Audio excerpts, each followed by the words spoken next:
Hi gang, Jackie Lauer greeting you from my mobile office. It's been a while since I saw you from this location. I am dying to share with you a little thought about yesterday. I moved.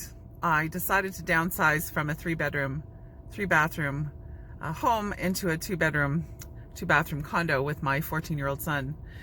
And it was just a reminder that, first of all, moving is stressful. It takes weeks to purge and pack your home. Lots of little things in your brain that you have to take on and remember, from selling stuff to downsizing to what stuff you take with you to all the utilities, etc. So stressful. And I think I'd forgotten just how much so. And then I'm trying to transition a 14-year-old in the grade 9 and all the things going on in his life. And so we're both triggered by stress. And the interesting thing about working with leaders and their leadership teams on character strengths is there's nothing more challenging in relationship when we're triggered, when we are stressed out. None of us are at our best. And so those of us who are practicing great leadership skills are skilled at leaning in on character strengths and leveraging them and lifting each other up to be our best, even in the most challenging times. So this is where the plumber has bad plumbing. So yesterday, I'm driving my son crazy, and I'm leaning on all of my character strengths and unconsciously triggering him because all of his character strengths are probably at the lowest or the bottom of my list. So his top character strengths are prudence and appreciation for beauty. So for me, he's just moving too damn slow, not getting things done in the way I want to get them done. And so finally at one point he just turns to me, he says, "Mom, I'm asking you to leave for an hour and a half and just give me the condo to myself. You don't have to do anything but have coffee, glass of wine, do your phone work. Just come back in an hour and a half.